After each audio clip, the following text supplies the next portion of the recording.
I think that he might want to be remembered as a Genghis Khan, but it won't be necessarily for the conquest of wide swathes of the world, but rather for the kind of devastation and destruction left behind.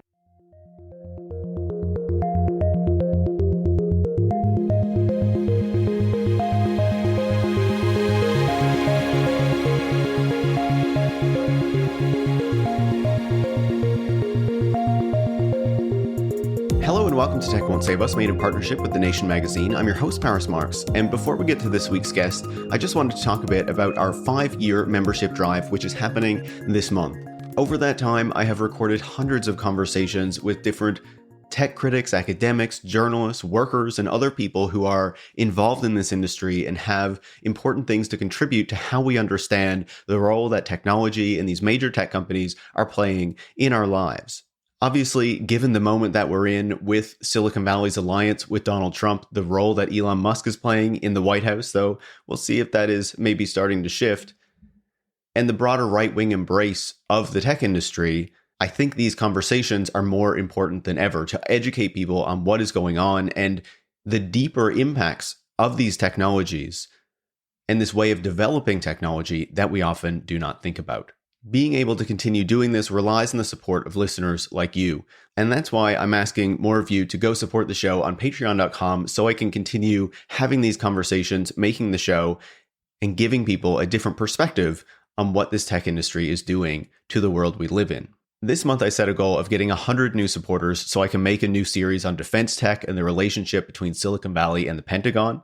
And an even bigger goal to get to 150 new supporters. And then I'll start working on a zine to start presenting these ideas in a different way, which I think will actually be a pretty fun project. So far, we're at about 80 supporters, so we're nearly to that first goal. And as we enter into the final week of this campaign, that is why I need you to go over to patreon.com/techwon'tsaveus to become a supporter and help us hit the 2 goals that we have for this month. If you support at our $5 a month tier, you'll get access to our Discord server, to premium bonus episodes, and I'll have more to say about those soon, and other updates and live streams that I do on occasion. And if you join at our $10 a month tier or above, you will also get some stickers in the mail so that you can show off your Tech Won't Save Us pride, if that is a thing. So with that said, thanks so much for supporting the show. Consider going over and becoming a supporter to help us hit those goals and to ensure I can keep making this show that provides critical perspectives on tech to so many people. This week, my guest is Laleh Khalili. She is a professor of Gulf Studies at the University of Exeter and the author of Sinews of War and Trade and the forthcoming book, Extractive Capitalism. I've been wanting to have Laleh on the show for a while, and she had a recent piece, a review of a new book that is out about Masayoshi Son. And I figured this is the perfect opportunity to have her on the show to dig into this person who we have actually not discussed on Tech Won't Save Us very much over the past 5 years, but he has played a really important role in shaping so much of what we know as the tech industry today and the particular model, the financialized model that it is built on. And I think Laleh has a really important perspective to contribute to that discussion and how we understand him and the role that he has played over this time. And of course, for those of you who don't know, Masayoshi Son, better known as Masa, controls Softbank, but his vision funds have also played a really important role in pushing this notion that startups need to lose a bunch of money, they need to grow incredibly large, and it's at that point that they will basically make the money back that they have lost over that period of time. Certainly in some cases that works, but most notably with WeWork, which Masa was involved in, that did not work out so well. But for a lot of companies, the idea that they need to pursue growth at all costs has become part of the model of what a tech startup looks like. And part of that is because of the role that Masa played. Because often companies wouldn't get funding unless they would commit to the model that he wanted them to pursue. So I think this is a fascinating conversation. Hopefully it will help you learn more about this important figure in Silicon Valley's history and present, of course, as well, as he was alongside Sam Altman and Larry Ellison for the announcement of the Stargate project with Donald Trump earlier this year. So let's get into it. If you enjoy the show, as I was saying, you want to help us meet our goals, You can join supporters like Colin, Ushnish from Oakville, Ontario, Shirley from Florida, Leslie and Malaga, Spain, Peter from Baden, Switzerland, Juan in Geneva, Scott from Melbourne, Hollis from Boston, Jennifer in Queens, New York, Kelly in Northampton, Massachusetts, and Dan from Wellington, New Zealand by going to patreon.com/techwon'tsaveuss, where you can become a supporter as well and help us hit our goals for this month. Thanks so much and enjoy this week's conversation. Laleh, welcome to Tech Won't Save Us. It's really exciting to talk to you. I follow you on whatever social platforms you're on now, social media platforms you're on now, and really love the stuff that you post. And I'm always like saving everything and bookmarking everything. So it's very exciting for me to talk to you. Thank you, Paris. Thank you so much. No, it's a real pleasure to hear that, obviously, because I've been following your work for quite a while as well. We were talking about this before recording, but, I read your book and, back in the moment of like supply chain disruption through COVID, I really meant to have you on at that point. And then there was just so much else going on and I never got to it and was like kind of sad I didn't get to it. And then when I saw this new piece that you have on Masayoshi Son, I was like, okay, this is the opportunity. I've never done an episode on him before. Let's have a chat. So yeah, I'm very excited to have you on the show and to be able to dig into this, right? Because there are a lot of interesting and impactful characters and also illustrative characters when we look at the tech industry and when we try to understand it through the lens of particular individuals, right? And I feel like Masa is one of those folks. So for people who aren't familiar with Masayoshi Son, how would you describe him to give people some of the key points? One of the things that's really interesting about Masayoshi Son is that he is touted as one of the most visionary technology supporters. And in some ways, what is really fascinating about him is that he is indeed somebody who seems to be in front of a lot of trends, but he's not from North America, which makes him stand out. He's a complete technophile in the way that a lot of Californian tech bros are, but he's Japanese. Although he owns apparently several properties in the US, he chooses actually to stay in Japan, and the hub of his business really is in Japan, even if he does go forth and invest in a lot of places. So who he is really is a kind of master of all trades when it comes to technology, in the sense that he, from very early on, was one of the first people to sort of do major investments in the dot-com business. He actually, even before the dot-com business, he saw the importance of personal computers, PCs, and the software business that made those personal computers actually useful. He saw the way that the dot-com application development process actually changed the technology landscape, made those personal computers so much more attractive to ordinary consumers. He was ahead also of the smartphone craze in the sense that because he had developed personal relationships with Steve Jobs of Apple, he was the person that actually introduced the iPhone to Japan. He was quite significant in recognizing that households were going to be connected electronically. And so he was ahead on setting up, for example, fiber optic cable networks in Japan, the infrastructure actually,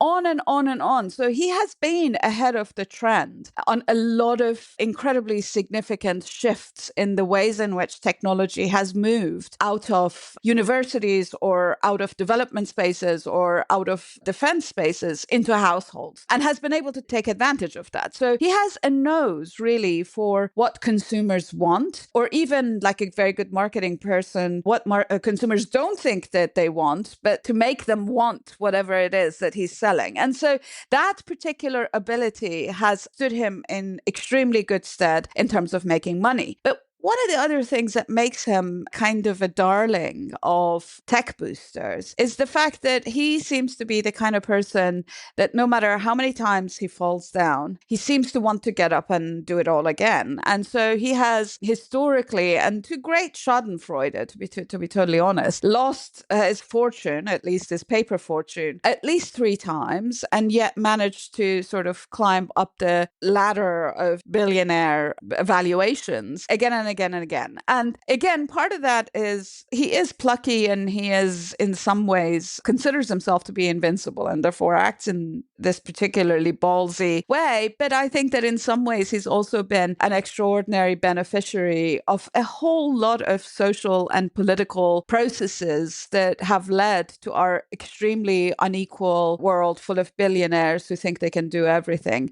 And he is one of those billionaires. He's perhaps not as evil seeming as somebody like an Elon Musk. And I doubt that he takes ketamine on a regular basis. But I do think that he, like Musk and so many others, has been such a beneficiary of the processes of deregulation, of the opening of the markets, and of the financialization of the tech industry over the course of the last at least 20 years, but really 35 years. That's fascinating. And I think that gives us a really good picture, a basic picture to start off of who this guy is. And one of the things that stood out to me in reading this piece, because I'll admit, I know who Masa is. Obviously, I'm familiar with the role he's played over the past decade, but I didn't realize that he had been around as long as he had, like in these spaces, in this industry, back and forth between Japan and the United States. For me, like he was someone who really started around the gig economy era. That's when I started to pay attention to him, the WeWork stuff. And then, of course, seeing him continue to pop up. But while I knew about SoftBank, the extent of his career was something that was quite novel to me in reading this. In fact, the name SoftBank sort of indicates what era he is from. The name is supposed to be a contraction of software bank. And essentially what he was doing was, you probably don't remember this because you're too young, but back when the applications that we put on our PCs used to arrive not by streaming or not downloadable, but rather on CDs with little hardback manuals wrapped in shrink wrap. I will say, I was around for those days. I do remember it. Oh, come on. You couldn't have been.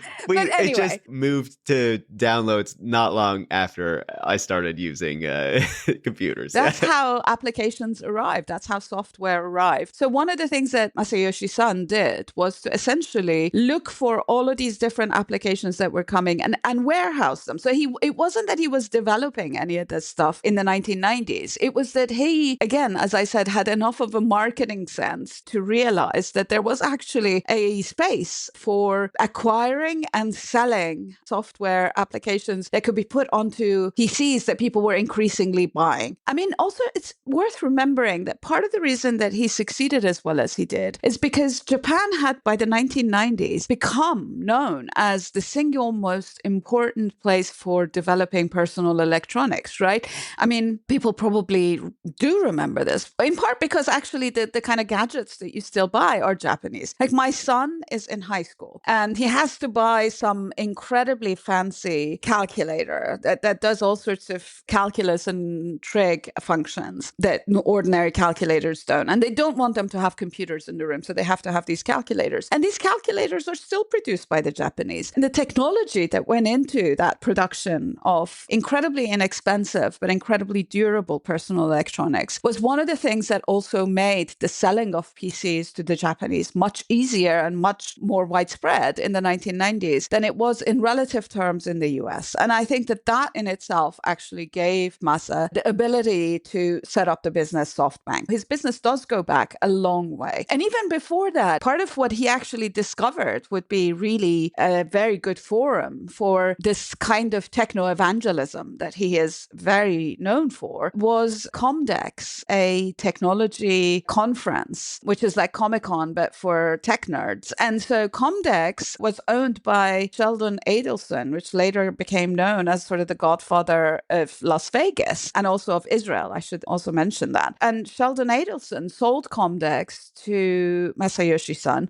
for apparently way more than it was worth, which made Adelson extremely happy and therefore a lifelong friend of Son for years to come. He was the person that introduced Son to Donald Trump on the eve of Trump coming to the White House for the first time. He is the person who introduced Son to Mohammed bin Salman. So it is quite interesting to see that some of the business that Son did in the 1980s ended up bearing fruit for him decades later. But it started off, as I said, with technology boosterism, and it went into consumer products, and it continued on from there. It's such an interesting history, right? And you talked about that story with Sheldon Adelson, and there's this anecdote in the piece about Trump kind of showing Masa how he did his comb over or something. And I was like, What is this? I know, right?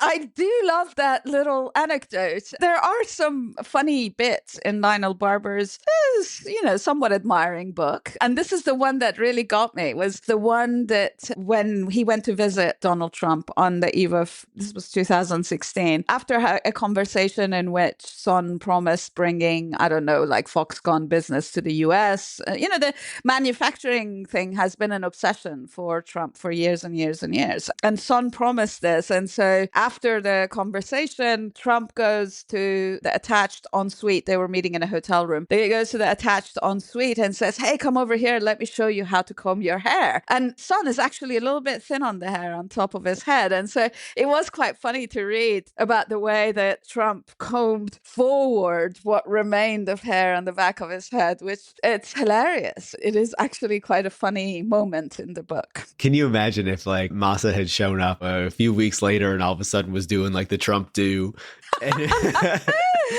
I mean, these guys do seem to be really obsessed with their hair. And I think that is refreshingly one of the things that Son doesn't seem to be. Because we all know, for example, that Musk got hair plugs after the first few years of his receding hairline. And, at now least a couple times. Indeed. Whereas Son has kept to his thin on top look over the years. But I think, obviously, there are other elements of vanity that appear in Son's behavior that don't necessarily have to do with hair plugs and comb overs. But that little story is also indicative of something. And it's indicative of the way that Trump was quite happy to forge these quite intimate relations with these tech bros on the basis of the promises or the deals he saw himself extracting from them. And that kind of a quid pro quo transactional sort of process, we see it playing out on a much larger, much more global and much more devastating scale in the last week. But really that story is indicative not only of these massive egos and vanities, but also of that transactional process that seems to adhere to so much of US politics these days. I want to come back to some of those more structural factors, but first I wanted to ask, how did you get interested in who Masayoshi Son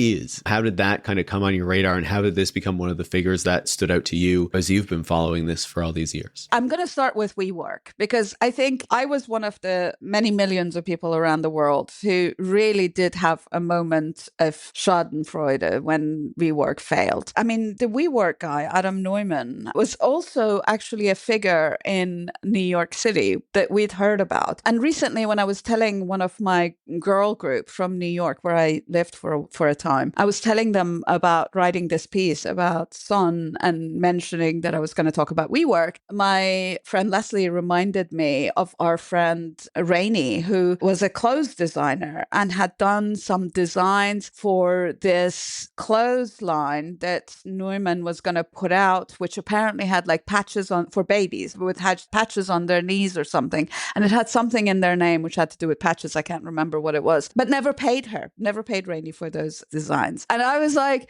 my God, he was a con man trying to con another con man. Yeah. And meanwhile, all of the big banking interests in New York were lending them money and giving them valuations way beyond what they deserved. And to me, this whole WeWork story was indicative of a particular moment in sort of the history of technology in New York. But going beyond that, I was a tech nerd in the 1990s. I graduated with an engineering degree from University of Texas, and then decided that I didn't want to go into chemical engineering. And so got hired by first Anderson Consulting, which later became Accenture. And then after a couple of years with Anderson, I worked with Price Waterhouse. And then I worked for a year or two for myself in the heat of the sort of the dot-com moment before going to grad school. All of this kind of tech brouhaha was something that I was really familiar with. And having seen the way that it functioned behind the scenes, you sort of develop a nose for the bullshit in it. And Son is a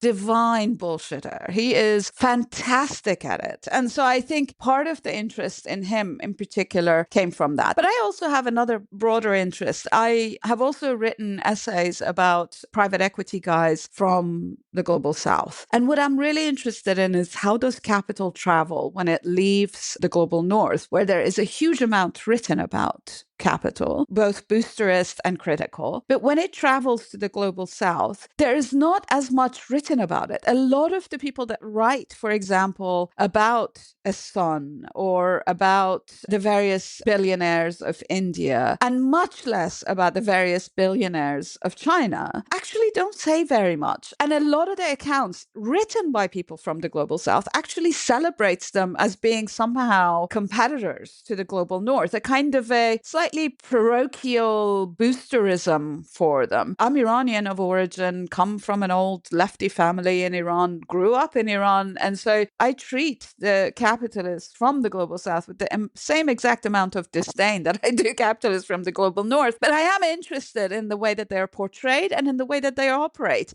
Yes, okay, they're capitalists, they're exploiting everybody, and actually even worse, they're exploiting their own people in ways that are, well, Fanon wrote about in the 1960s about the national bourgeoisie. But they do have disadvantages relative to a USian or a British or a European capitalist or tech bro. The way that they overcome that disadvantage through building the networks that they do has always been something of interest to me. And so that was also part of the reason I really wanted to do the Softbank piece. That makes a ton of sense. And you can see that with Masa too, right? Kind of going back and forth between California and Japan and building these relationships like you were talking about. But, as we think about the foundations on which he was able to build this, empire that spans multiple countries and whatnot now, one of the things that you mentioned earlier was how deregulation played a really key role in enabling someone like Masa to, become what he is today. Can you talk a bit about that and how that actually played out through the 70s, 80s, 90s, this period where he was really getting his start? I think it's really important to acknowledge that deregulation, not only in the United States, but also in Japan and eventually in China, is actually what led to Son's incredible affluence. Like a good pontificating lecture, I'm going to start from the US and then move to Japan and China. In the US, the process of deregulation obviously starts in the 1970s with sort of the unpegging of the dollar, but it's also the introduction of finance as a kind of not introduction, obviously finance was huge, but the financialization of so much of the industries and businesses that were happening. This process also was concurrent with globalization, if you will, of technologies, which meant that there was a shift in the movement of technological jobs from the global north to other locales in the global south. So we see, for example, the inexorable rise of Japanese car industry around the same time. And this was inseparable in some senses from the shifts that were happening in the US, from the policies that actually ended up resulting in these jobs shifting overseas. Then we see further processes of deregulation happening later on. Earlier, before we actually came onto the podcast, you were mentioning about the privatization of the backbone of the internet in the mid-1990s, but you also had some other events happening in the 1990s which really set the stage for this process of deregulation. You had the end of the Cold War, which meant that there had been shifts in the ways in which money was allocated through the sort of industries in the United States. And so there was also a shift in the kind of technologically savvy graduates from universities which had tech programs. There was a major shift from them moving from sort of the military industrial complex into the tech industry, primarily in the West Coast, but also in the South. In addition to that, under Clinton, a law was passed that actually reduced the marginal tax rate on capital gains. And this was enormously important because it allowed for a huge amount of money to slosh around and go into these kinds of investments, regardless of the soundness of the investment, which of course eventually led to the dot-com crash. But this process of deregulation meant that huge amounts of capital was rerouted and technically savvy labor was rerouted the technology industry, the dot-com industry. So that's the first thing that is happening. In Japan, the process is slightly different, in part because Japan, after the Second World War, had a very planned capitalist economy. It had an entire ministry that looked to planning. And because of the historical development of corporations there, the corporations are very corporatist in terms of labor, in the sense that the unions act alongside or with the corporations rather than in a kind of a conflictual relationship with it. And because of the planning, there were these these horizontal connections between corporations and this, like, for example, a single bank that fed them. And that lent money to them and provided support for them. And that kind of an incredibly tight relationship between the banks and the corporations and labor meant planning was very easy to propagate from the top. But it also meant that on the one hand, businesses could coordinate with one another in ways that a fully competitive, laissez-faire economy doesn't allow for. It has winners and losers, whereas in this instance, you had a lot of winners working and coordinating with one another. And you also had a focus on modes of production that allowed for the emergence of, for example, personal electronics, but also automobiles, and a certain degree of protectionism, which allowed for the development of a steel industry and semiconductors and various other kinds of things. And so this also, in addition to the 1990s deregulation of finance, provided a good setting, both in terms of the availability of technology, but also in terms of, from the 1990s onwards, in terms of availability of capital for Masayoshi Son. But what is really significant about Son is that his biggest investments were not in his vision funds and the WeWorks that failed, but it was an extremely fortuitous investment in Alibaba, the Chinese, people say Chinese version of Amazon, but it's so much more. So Alibaba was actually doing customer to customer, business to business, and business to customer kind of trade long before Amazon expanded into all of those areas. Although it did start around the same time as Amazon in the 1990s. And it was started by a guy called Jack Ma and his partners.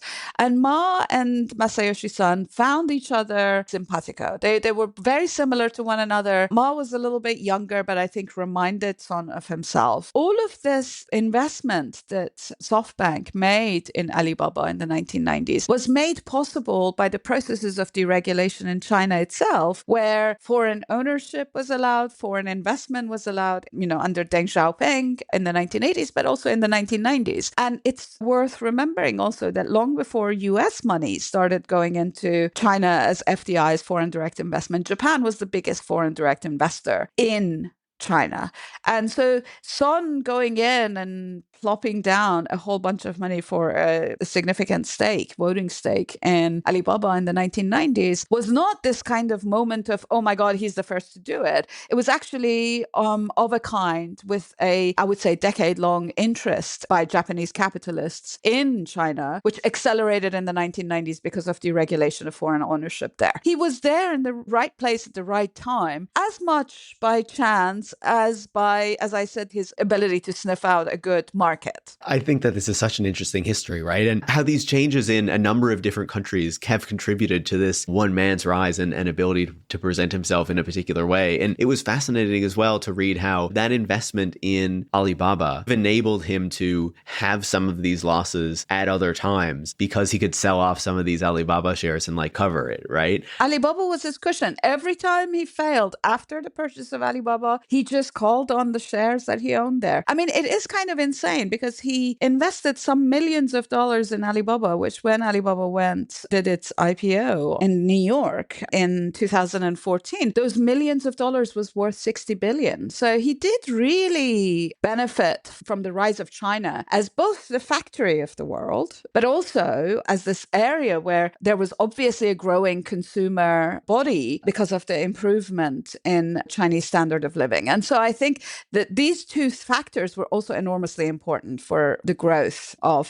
Softbank. I wanted to ask you another piece about that that's a bit away from the story about Masa, but when you're talking about what Japan looked like in that moment in the 80s and the 90s, as it's deregulating, as you're seeing its relationship to the United States. I feel like when I look at that era, I see a lot of similarities to what we're seeing today with the response to China and the United States issues with kind of moving up the value chain and that sort of a thing, and the growing global competition between American firms and Chinese firms. I was wondering what you see in kind of the comparisons to that moment in Japan and what we're experiencing today. I think think it's a brilliant comparison. So I was a grad student at Columbia University, to my shame now, given what's going on in Columbia. I was a grad student there towards the end of the 1990s, and we had to take these comparative politics, which were really political economy survey classes. What was fascinating about those survey classes, actually, I went back to some of those readings that I did in grad school because my focus was the Middle East. But obviously in those comparative courses, you read a lot about the Asian tigers because this was in the wake of some of the failures of the Asian tigers. What was fascinating about it was that there was this kind of a development of another core of capital in East and Southeast Asia,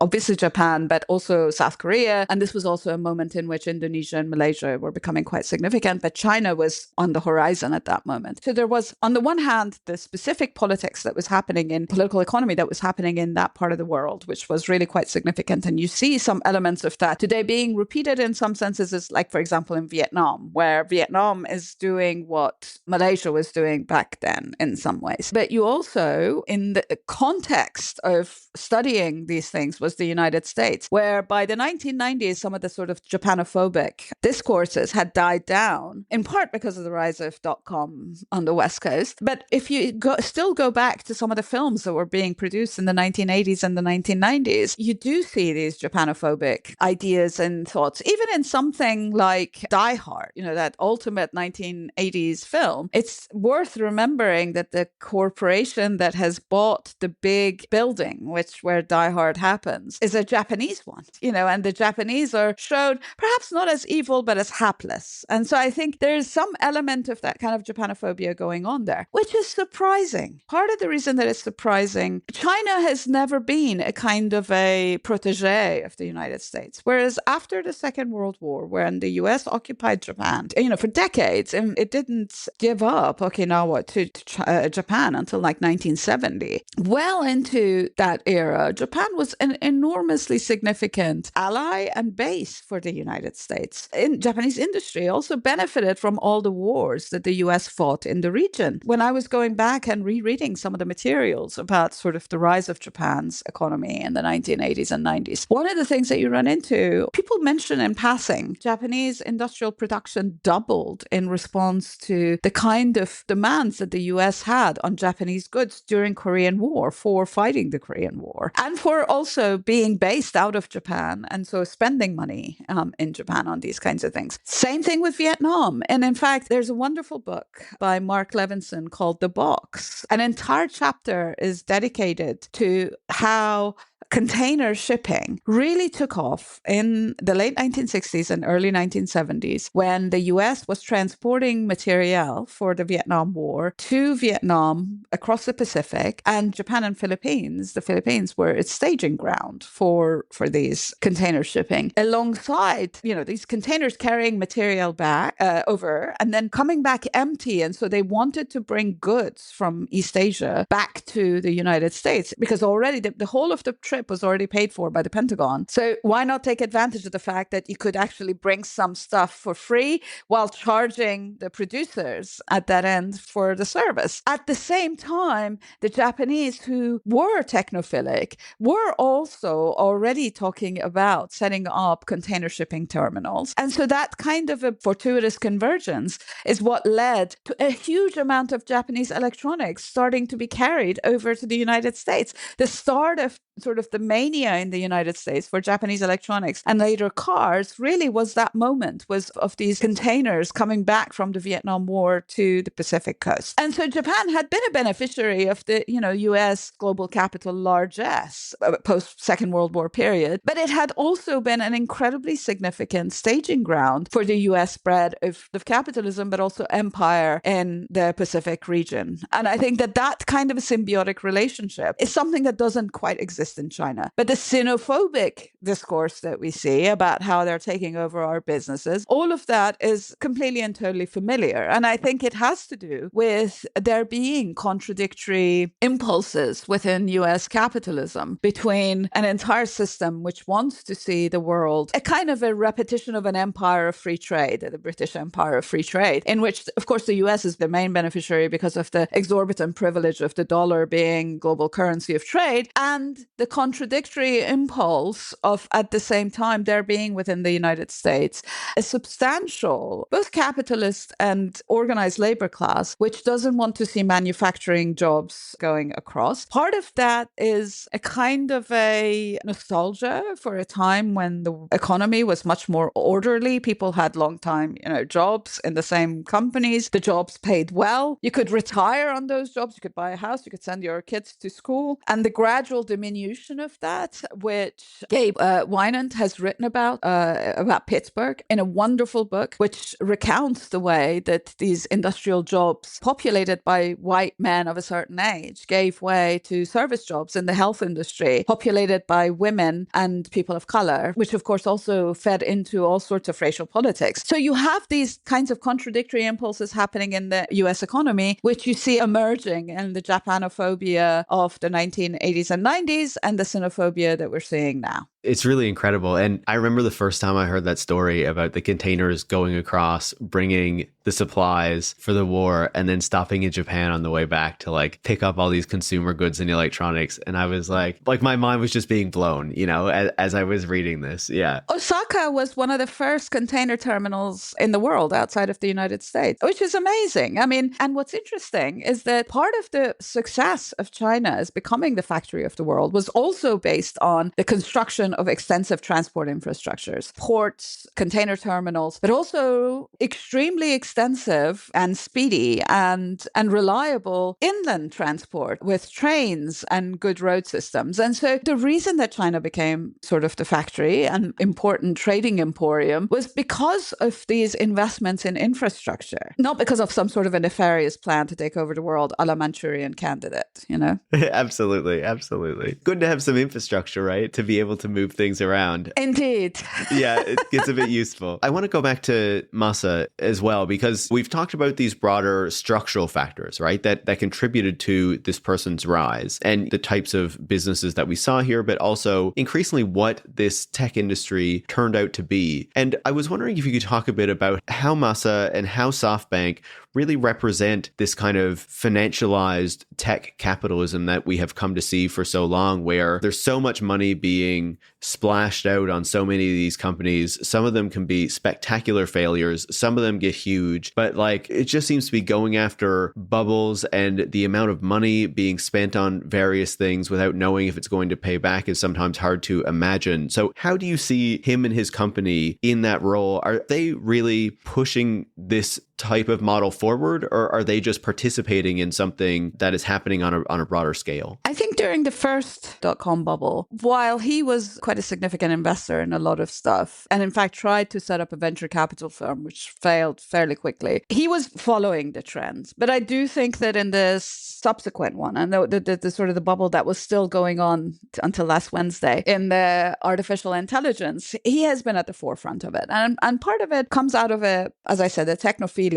I don't think that there's any element of subterfuge going on here. He is really technophilic, and he really does believe that technology will save us. And he really does believe that, he has been sort of bandying about artificial intelligence for more than a decade. So there is an element of this that has to do with Masa's vision of what the world is going to be like. And I think that also is part of the reason why he got along with Mohammed bin Salman of Saudi Arabia, because the kind of vision that Mohammed bin Salman had, which was supposed to play out in Neom, the town that he was going to build, the sort of the technology hub for all the technophiles of the world on the Red Sea he was constructing. That vision was very similar to the vision that Masa had, a kind of a clean world full of technology where everything is done for you by technology and where you make a lot of capital off of that. There's also a huge amount of structural issues that are happening at this moment. There's enormous amounts of capital going into these kinds of industries where I'm going to sound a little bit like the sage of Omaha.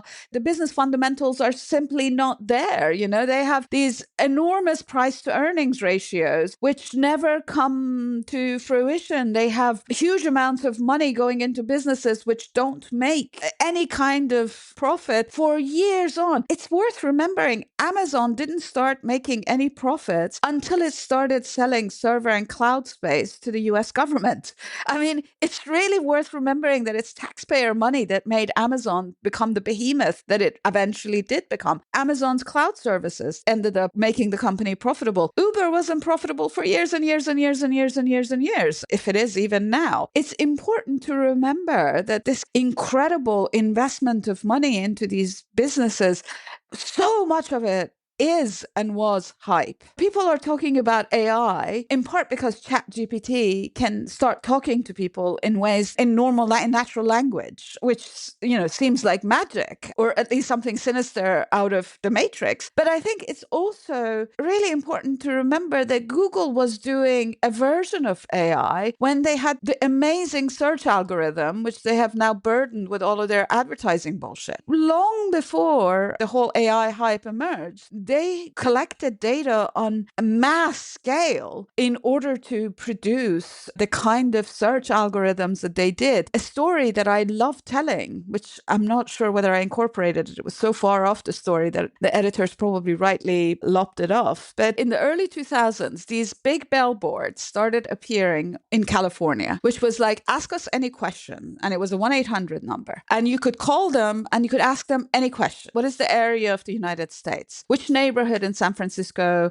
is the cheapest place to go have a beer? Can you please give me the number of a pizza place close to me? And there would be somebody sitting on the other end, and they would record your question and they would respond to you. Amazing service, and it was free. It was a 1-800 number. Turned out that what was happening was Google was collecting people's voices. And California has the largest range of accents of people speaking in English because of its extremely diverse population. And they were doing this in order to do voice recognition. So they have done this. This is basically AI, and it's like 20-something years old. So the point about the kind of AI that people are talking about now is something that is much more visible and kind of perhaps more user accessible in some ways. Like, as I said, the ChatGPT is like the nightmare of all of us who work in universities because our students. I try to convince my own son not to ask questions from ChatGPT. Just go to Wikipedia, for fuck's sake. There are people behind Wikipedia. Doesn't matter. That's like my own personal bone to pick. But it's a hype. And what the hype does is it allows companies to increase their valuation. For me, the epitome of this was the way that, and I'm sorry I keep going back to Musk, he's such an excellent example for all sorts of malfeasances in this tech industry. Sometimes it's hard not to go back to him, right?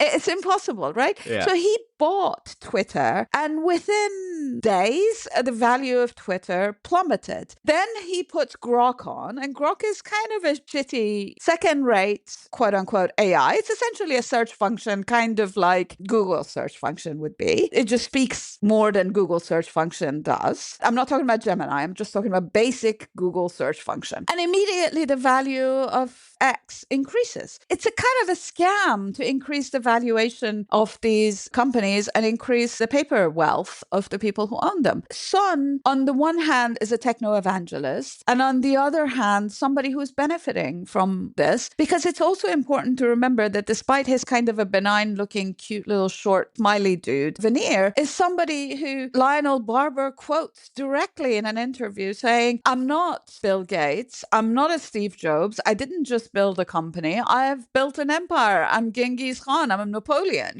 He's got enormous amounts of vanity here. And so I think that kind of a combination, on the one hand, the hype, which makes you rich, and on the other hand, this kind of a feeling that technology is going to fix everything. It's not new either.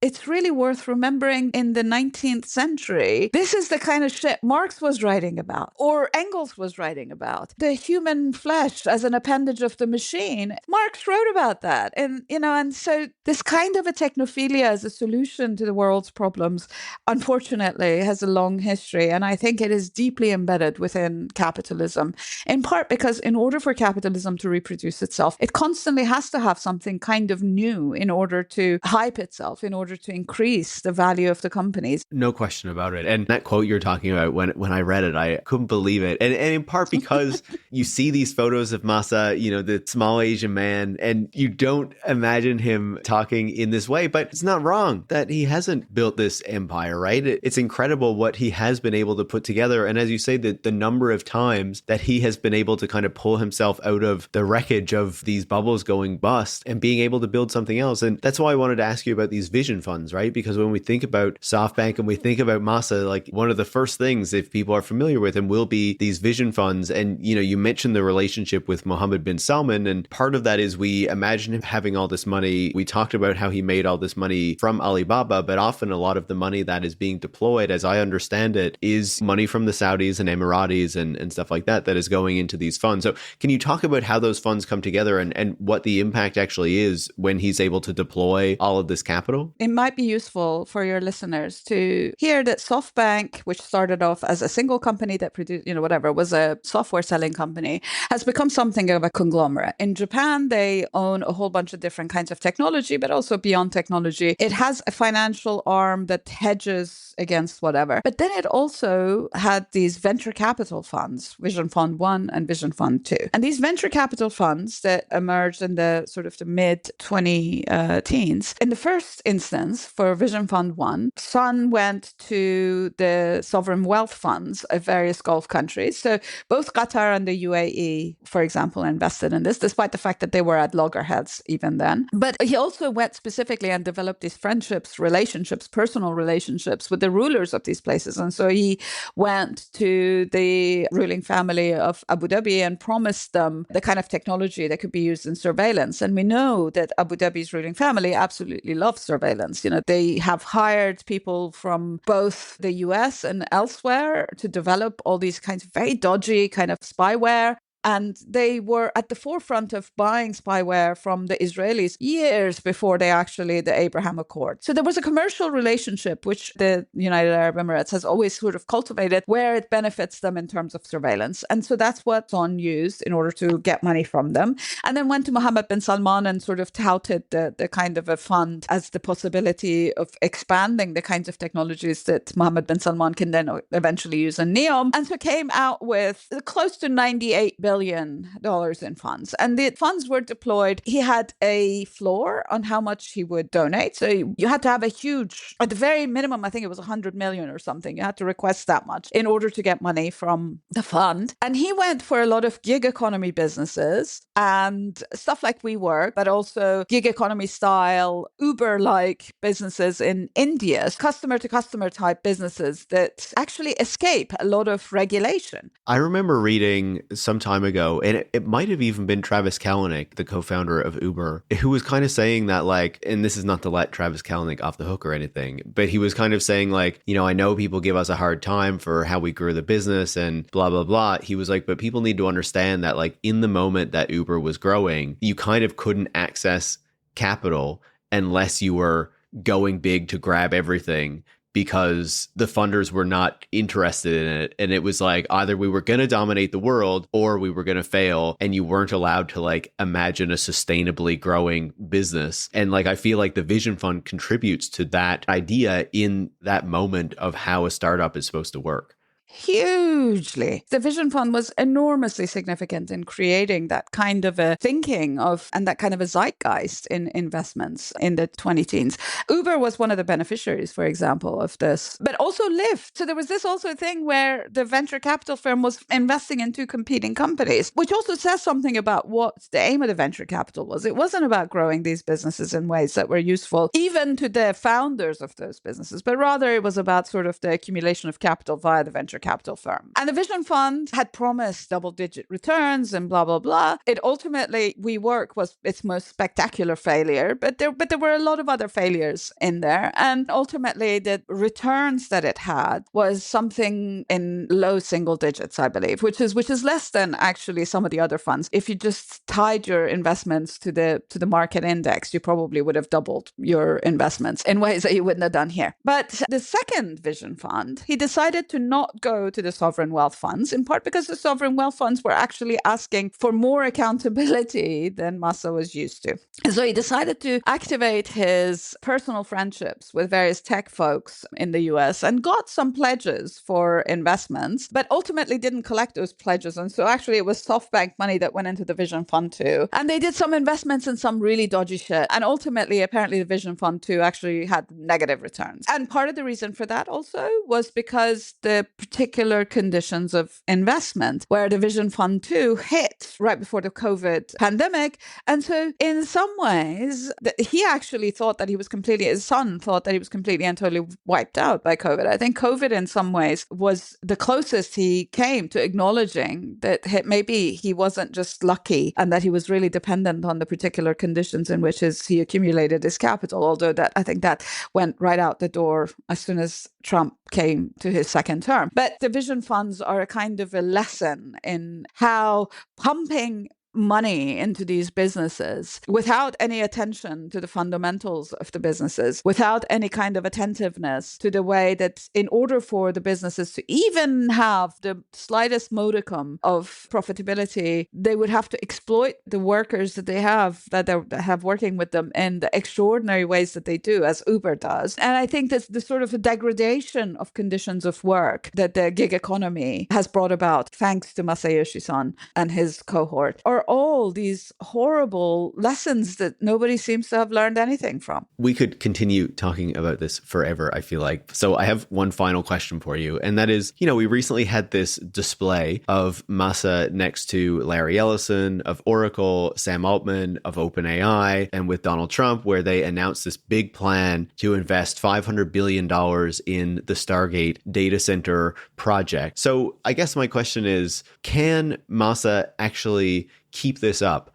And when we look at what he's doing today and, all the things that we have been talking about for how he got to this point, what should we make of his actual legacy after his involvement in this industry for the past number of decades? It is the same legacy as so many of the tech bros, let's just say, which means that some managed to create interesting services and interesting products. Most actually hyped those services and those products way beyond what those services and products could actually bear in terms of what they were capable of. They intensified the accumulation of capital in ways that has acted to all of our detriments, not only by creating inequality, but also by the drain on resources, natural and otherwise, the production of electricity and water that is needed for the data centers that do the amount of calculations in order for us to ask ChatGPT to write a student essay. All of this really is his legacy. And I think that he might want to be remembered as a Genghis Khan, but it won't be necessarily for the conquest of wide swathes of the world, but rather for the kind of devastation and destruction left behind. And I think that the intimacy of Son with the Trump administration, just as the Trump administration is torching not only long-standing US relations, but the very fundamental liberal basis of the empire that the US had built after the Second World War, is going to be a cautionary tale rather than a triumphalist epic. Yeah, it is kind of incredible to see them tear apart all the institutions and alliances that maintain American power at the same moment that they seem to be so concerned about its decline. Laleh, I could talk to you forever. This was such a fascinating conversation, not just to talk about this one man, but the structures that gave birth to someone like this and the kind of industry and time that he has been able to live through. So thank you so much for taking the time. It was a real pleasure to speak with you. Totally my pleasure. I'm so happy to have actually met you, virtually, face to face. And I hope that we can keep this conversation going. Absolutely. I would love that. Thank you so much. Laleh Khalili is a professor of Gulf Studies at the University of Exeter and the author of the forthcoming book, Extractive Capitalism. Tech Won't Save Us is made in partnership with The Nation magazine and is hosted by me, Paris Marx. Production is by Eric Wickham. Tech Won't Save Us relies on the support of listeners like you to keep providing critical perspectives on the tech industry. You can join hundreds of other supporters by going to patreon.com/techwon'tsave us and making a pledge of your own. Thanks for listening, and make sure to come back next week.